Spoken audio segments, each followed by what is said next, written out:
America ने यहाँ से अपने जहाज़ों को भेजना चालू कर दिया। तो इन्होंने उसको धमकी दिया 40वां बेड़ा को कि भाग जाओ, हम अमेरिका वाले हैं, परमाणु बम लेके आए हैं।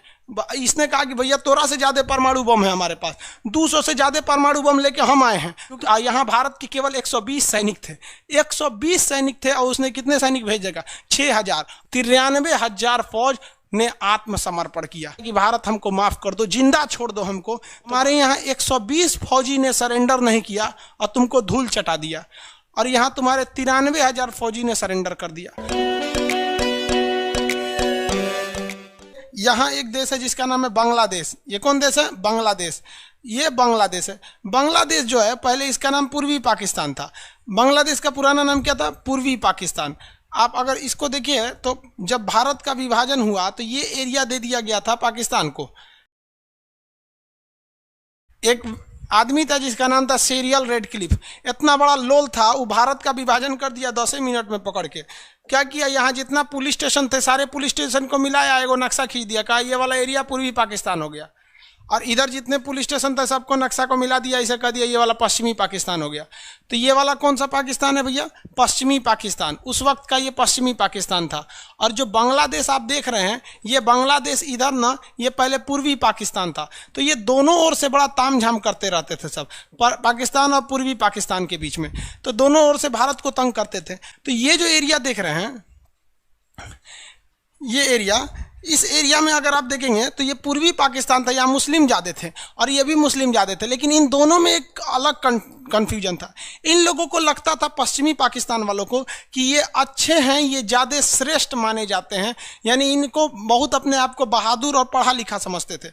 और ये वाले लोग खुद इन वाले लोगों को ये लोग अनपढ़ समझते थे, पूर्वी पाकिस्तान के लोगों को। तो पूर्वी पाकिस्तान वाले लोग काफ़ी ज़्यादा खफा रहते थे।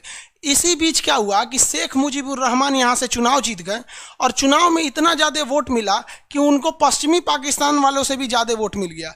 तो यहाँ के शासकों ने शेख मुजीबुर रहमान को क्या किया था? बंधक बना लिया, जिस वजह से इधर बहुत ज़्यादा लोग भड़क गए थे। पाकिस्तान वालों ने क्या किया था? इस पूर्वी पाकिस्तान के लोगों को इज्जत लूट लिया, मर्डर कर दिया, लाखों महिलाओं का बलात्कार कर दिया, ये पश्चिमी पाकिस्तान वाले लोग। तो ये हम हिंदुस्तानियों से क्या करेंगे भाई? जब तुम लोग अपने देश में मार काट करोगे तो हम लोग तो भाई तुम्हारे दुश्मन ठहरे, हम लोग क्या कर पाएंगे? तो इस वजह से यहाँ के लोग परेशान हो गए। तो इंदिरा गांधी के पास आए थे शेख मुजीबुर रहमान। तो इंदिरा गांधी ने कहा था कि आप अपनी फ़ौज बनाइए, हम मदद करेंगे। तो यहाँ पर इन लोगों ने अपनी फ़ौज बनाया जिसका नाम था मुक्ति वाहिनी। मुक्ति वाहिनी को भारतीय सेना ने चारों ओर से मदद किया, नौसेना, वायुसेना, थल सेना, तीनों ओर से मदद किया गया। हमारी वायुसेना भी हमला की थी, थल सेना भी हमला की थी। थल सेना में जनरल जैकब जो थे, इनका प्लानिंग बहुत अच्छा था। निर्मलजीत सिंह अरोड़ा थे, सैम हारमूस जी, फ्रेम जी मानेकशॉ थे। तो उस समय थल सेना प्रमुख कौन थे? मानेकशॉ। मानेकशॉ ने जिम्मेदारी किसका दिया? निर्मलजीत सिंह अरोड़ा को। और निर्मलजीत सिंह अरोड़ा ने जनरल जैकब को अंदर भेजा था। जनरल जैकब ने बहुत खतरनाक प्लान बनाया और यहाँ पाकिस्तानियों को धोना चालू कर दिया। और जब यहाँ पाकिस्तानी धोआने लगे सब, तब इनको लगा कि भैया अब हम मदद कैसे मांगेंगे। और यहाँ इनको डबल लोग धो रहे थे, एक हिंदुस्तानी लोग धो रहे थे, दूसरा मुक्ति वाहिनी के लोग धो रहे थे। वहाँ पे लड़कियों का आप रेप करेंगे, मर्डर करेंगे, अपने देश में तो कोई आपको देश वाला मानेगा नहीं। तो बांग्लादेश के साथ बहुत ज़्यादा ही अत्याचार कर रहा था। तो इसमें भारत को भी फायदा हो गया। अब पाकिस्तान को लग गया कि हमारे हाथ से ये वाला एरिया जो पूर्वी पाकिस्तान है कहीं निकल ना जाए। तो इसने क्या किया? हथियारों की सप्लाई करना चालू किया पश्चिमी पाकिस्तान से। इस साइड से क्या किया? हथियारों की सप्लाई चालू किया। तो भारत ने नेवी लगा दिया। हमारा विमान वाहक पोत जिसका नाम था विक्रांत, उसको पूरी तरह से नीचे लगा दिया गया। और हमारे वायुसेना, नौसेना के जितने भी खतरनाक युद्धक जहाज थे, विमान वाहक बोट, पनडुब्बी इत्यादि को यहाँ लगा दिया गया। पाकिस्तानियों की जो सप्लाई चेन थी यहाँ की, इसको हम लोगों ने ध्वस्त कर दिया। हमारा सबसे खतरनाक जहाज जो था जिसका नाम था विक्रांत, उसको यहाँ लगा दिया गया। तो नीचे से धो रही थी नेवी, इस साइड से आर्मी और ऊपर से एयरफोर्स। ये लगातार बम बरसा रहे थे सब। लगातार बम बरसाने की वजह से यहाँ पर जो पाकिस्तानी थे, इनका रीढ़ टूटते जा रहा था। अब पाकिस्तान की इधर से सप्लाई नहीं हो पा रही थी। जो इधर पाकिस्तानी फौजी बचे थे, इन लोग को तो पूरा का पूरा इंडियन आर्मी, मुक्ति वाहिनी, नौसेना, वायुसेना मिलकर धो रही थी। पाकिस्तान को लगा कि भैया हमसे, हमारे हाथ से पूर्वी पाकिस्तान चला जाएगा। तो ये जो था, पूर्वी पाकिस्तान को बचाने के लिए पाकिस्तान अमेरिका के पास भीख मांगने लगा, भैया अमेरिका हमको बचा लीजिए, हमारा ये वाला एरिया निकल जाएगा हाथ से। अमेरिका ने इसमें जब एंट्री मारी तो पूरा माहौल ही बदल के रख दिया था। इसमें एंट्री मार दिया कौन? अमेरिका। और अमेरिका की एंट्री मारते बवाल हो गया बहुत भीषण, क्योंकि अमेरिका जैसे एंट्री किया तो अमेरिका की एंट्री करने के बाद कारण रूस की भी एंट्री फिक्स हो गई, क्योंकि रूस को हम लोग बचाए थे। याद कीजिए कि जब अमेरिका श्रीलंका में हम्बनटोटा बंदरगाह ले रहा था तो रूस ने भारत को कहा था कि अमेरिका को कैसे भी भगा दो। अब यहाँ पे एंट्री हो गई किसकी? अमेरिका की। अमेरिका ने यहाँ से अपने जहाज़ों को भेजना चालू कर दिया। इन जहाज़ों के ग्रुप का नाम था 7th फ्लीट, 7वां बेड़ा। इनमें 30-40 तो पानी वाली जहाजें थी और हमारा एक अकेला विक्रांत कैसे टक्कर लेता इन 30-40 जहाज़ों से। अब यहाँ से कौन सा बेड़ा आ गया? 7वां बेड़ा आ गया। इंदिरा गांधी की हालत खराब, क्योंकि 7वां बेड़ा अगर पहुँच जाता तो वो परमाणु बम लेके आ रहा था। तब इंदिरा गांधी ने कहाँ बोला? रूस में खबर किया कि भैया हम आपको बचाए थे ना, इसी का आज हमको खामियाजा भुगतना पड़ रहा है कि अमेरिका से हमारी सीधी दुश्मनी हो गई है, अमेरिका मारने आ रहा है, प्लीज़ हमको बचा लीजिए।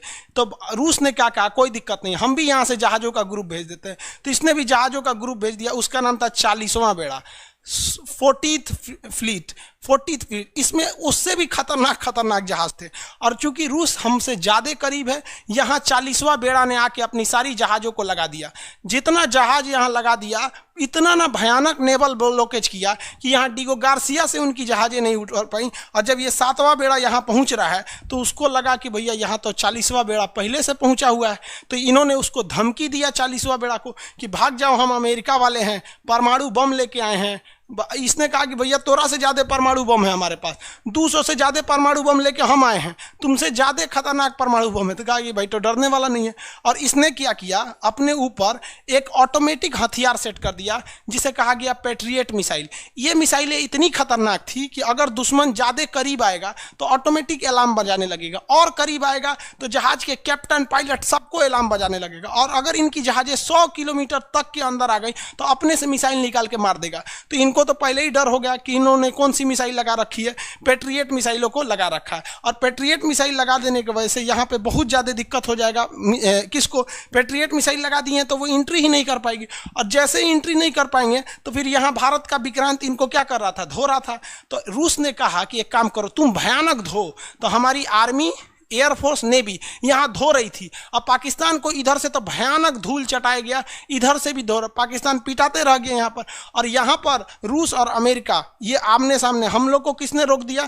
हम लोग को किसने बचाया? रूस ने। और अंततः अमेरिका को यहाँ से वापस जाना पड़ा, ये कह के कि we are too late, Pakistan तुम अपने से समझो। अब पाकिस्तान का तरीका ही तो बवाल हो गया यहाँ पर, अब क्या समझेंगे? तब पाकिस्तान ने लगा कि अब हमसे हाथ से ये पूर्वी पाकिस्तान चला जाएगा। तो पाकिस्तान ने सोचा भारत को दूसरे जगह पे घेर लेते हैं। तो पाकिस्तान सोचा कि यहाँ पे हम भयानक युद्ध कर देते हैं, भयानक युद्ध होगा तो भारत का ध्यान उधर से इधर हटेगा। तो इसने यहाँ पर अपने 6000 सैनिकों को भेज दिया। कितने सैनिकों को भेजा?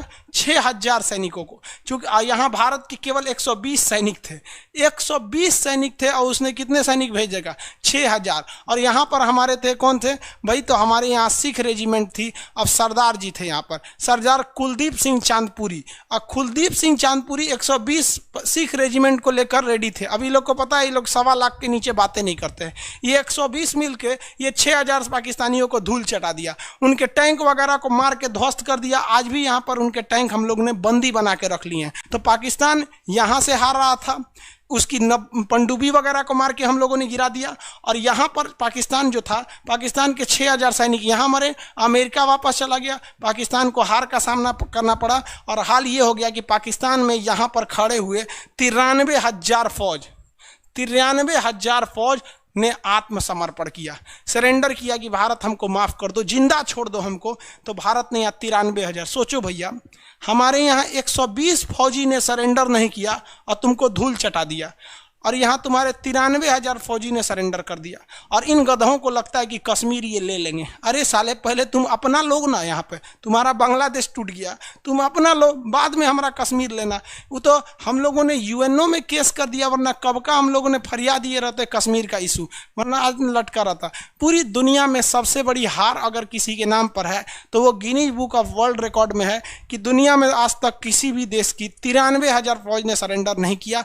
भारत ने इनको स्कूल स्टूल में बांध बांध के रखा और पाकिस्तान से लिखवाया कि बोलिए कि अब पाकिस्तान के दो टुकड़े हो गए, एक का नाम हो गया बांग्लादेश, दूसरा का हो गया पाकिस्तान। तो ये पाकिस्तान लिखा है। और हम कभी कभी यूट्यूब पे वीडियो बनाते हैं ना, तो पाकिस्तानी सब कमेंट क्या करता है, सब तुम हिंदुस्तानियों को हम सबक सिखाएंगे, कश्मीर लेके रहेंगे। हम मन में आता है बस हम एक ही कमेंट करते हैं, भैया 1971 याद करो, वरना हमारे 120 फौजी तुम लोग को यहाँ धूल चटा दिए।